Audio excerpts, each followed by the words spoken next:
This is what you call bloodline repentance. They have made aware, like, okay, our forefathers have done X, Y, and Z from our youth. So God, we're gonna come before you. We're gonna lie down in the shame of ourselves and lie down in the shame of them as well, God. Because look, we know how serious this get. And yes, some of y'all don't believe in bloodline repentance. But basically, right, we need to repent and also we need to remit, right? Because people, like I said, we can't repent on behalf of other people. Well, let's go to it.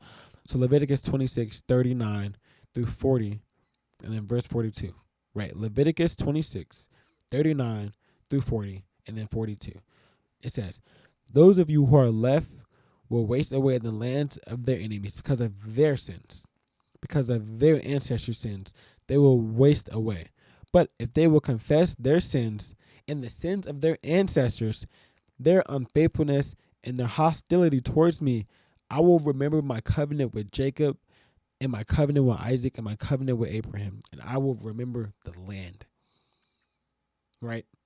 If you confess the sins of yourself and your forefathers, God will bless the land. And this is not saying, God, I repent as my great uncle for doing X, Y, and Z. And that's not going to get him into the gates of heaven. That's not what this is for. But this is shedding that light on it so the enemy no longer has legal rights over you. So he no longer has that paperwork like, okay, well, your great uncle did this and God said, he in the court showing God like, well, God, you said you'll curse him for generations. And this is what his great uncle did. This is what his great grandfather did, right?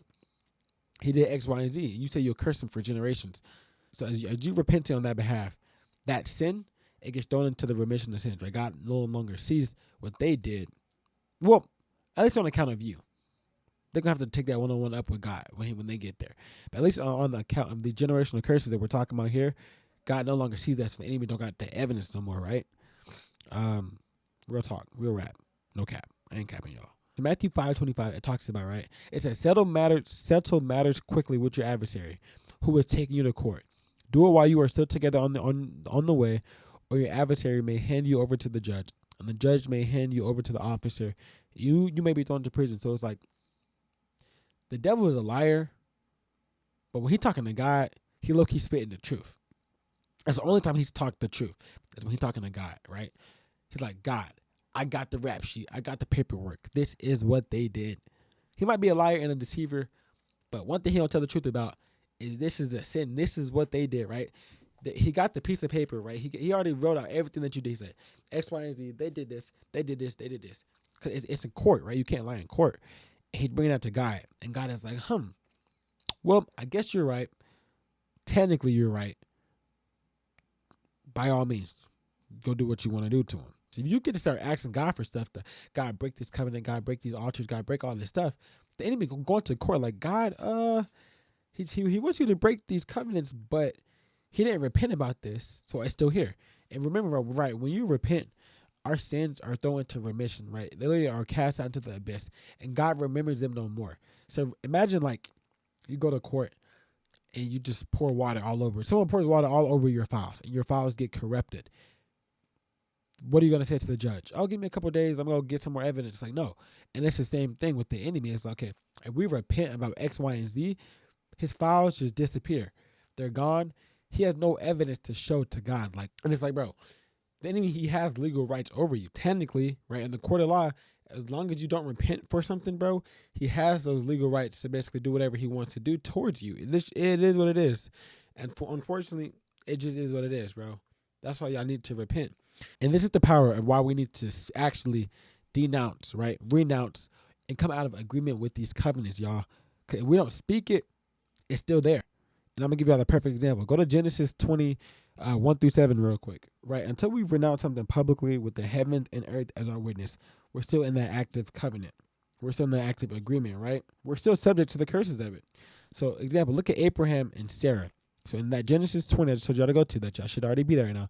Genesis 21-7, it says, now Abraham moved on from there. Abraham moved on from there into the reign of the Negev, that's funny, and lived between Kadesh and Shur. For a while, he stayed in Gerar, and there Abraham said of his wife, she is my sister, right? Because remember, he's going to this country, and bro, lady, you shaking the camera, bro. So he's going to this country, and he knows, okay, if I say this is my wife, they're going to kill me. So he said to him, he was like, this is my sister. He said to Ambimelek, or then Ambimelek, right, the king of Gerar, sent for Sarah and took her. But God came to Ambimelek in a dream one night and said to him, you are as good as dead because of the woman you have taken. She is a married woman. I'm going to pause right there. Abraham did not publicly get out of that marriage.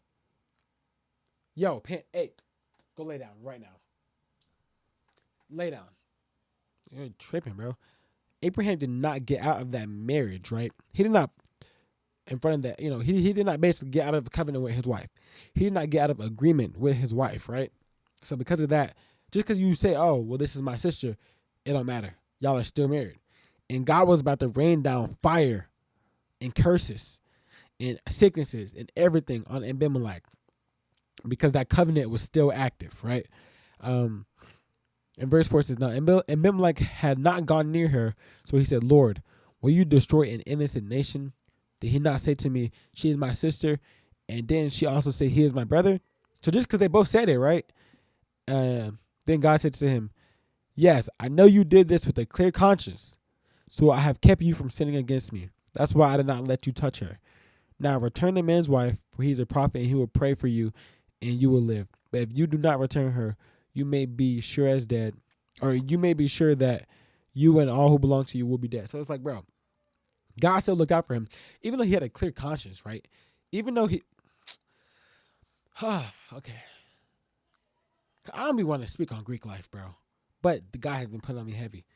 So even though you crossed this fraternity or this sorority, even though you made this covenant with a clear conscience, right, not understanding the deeper meaning of what it meant, right, just because you crossed and you got into agreement with this covenant, or you have made a covenant with this thing, right, you were at an altar, right, and you got into a covenant with this organization, right, with this person, right, whatever it may be, whatever this false god may be, whether it's the Greek life, or maybe you committed actual adultery or whatever it may be, right, once you got into agreement with it, because you did not renounce it, right, and you did it with a clear conscience, right, you did it with a clear conscience, but unfortunately that don't mean nothing to God. God, he knows your heart in this situation. He knows, okay, you did it with a clear conscience. However, you're still subject to the curses from it because it is what it is. Your ignorance is not an excuse, bro. It's not an excuse. Unfortunately, because you did it with pure intentions, bro, but like God not seeing that, bro. So it's like, yeah, because you did that with the pure intentions, you're still subject to the curses from it until you renounce it, until you come out of agreement with it, until you come out of a marriage with it, right?